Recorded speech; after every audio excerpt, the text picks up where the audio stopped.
Welcome back. We are coming back live with Governor Chris Sununu here in the studio answering your questions. So let's get right to them. First, we have a lot of unemployment questions coming in, starting with Nick. He asks, when will unemployment benefits get worked out for everyone? He says it takes forever to get someone on the phone and even longer to get someone that can answer a question on your specific case. Sure. So look, we were one of the first states to expand our unemployment benefits. To date, we have over 100,000 people that have put into the system, and traditionally you're looking at only 4, 5, 6, or 7,000. So we have the run on the system has been huge. At any given time, we'll have between 75 and 100 folks taking phone calls.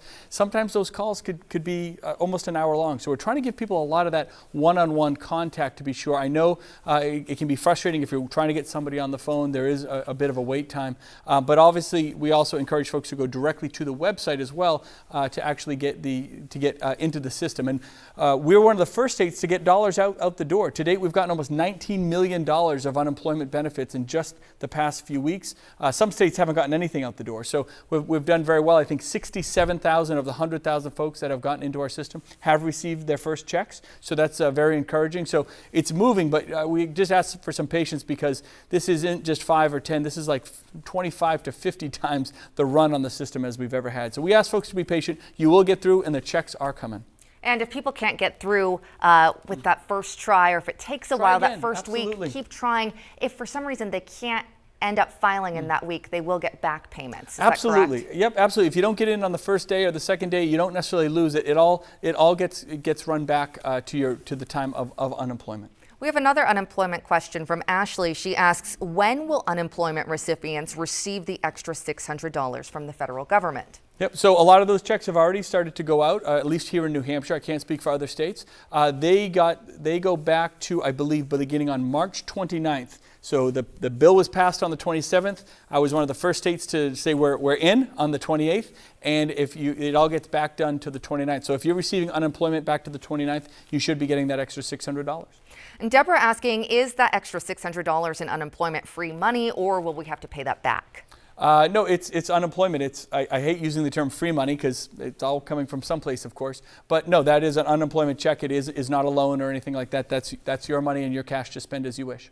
Vanessa asking, does the expansion of unemployment benefits apply to part-time employees who have been furloughed and have been denied because they make less than the state's $1,400 requirement? The quick answer is yes. So when the federal government, we were kind of restricted by what the federal government would allow under traditional unemployment insurance. When they passed the CARES Act, they allowed us to loosen a lot of our own rules, which was terrific. For folks that might have been self-employed that didn't qualify originally, they can now qualify. And if you were originally denied or prior to March 29th, you can go back into the system, and we encourage folks to do that. So if you're denied once, try again, because once the federal government passed their new rules and loosened everything up, a lot more opportunity opened up for the people in New Hampshire. We have time for one more quick question here. Someone who wanted to remain anonymous asked, if the DMV in Concord has a confirmed case, why are they only closing for a day? So we shut down the DMV in Concord, and we sent essentially an army in there and disinfected the entire place. We disinfected it all the way to CDC guidelines. No stone was left unturned, but we did shut it down for the full day, did about a 20-hour cleaning in there. And that way, when folks can still come in by appointment only to limit the amount of physical and social distancing that's required, they can still come in, but trust me, they are coming into a facility that has been cleaned top to bottom. Any potential that other workers there may have been exposed? So we do our contact investigation for the one worker that was there, and then we do an investigation for all the different people that they might have come in contact with, not just workers, but folks that might have come in the door and come in contact with them from a customer standpoint as well. And right now there's no indication of that. Great. Governor Chris Sununu, thank you so much. Thank and we'll be back with more of your questions.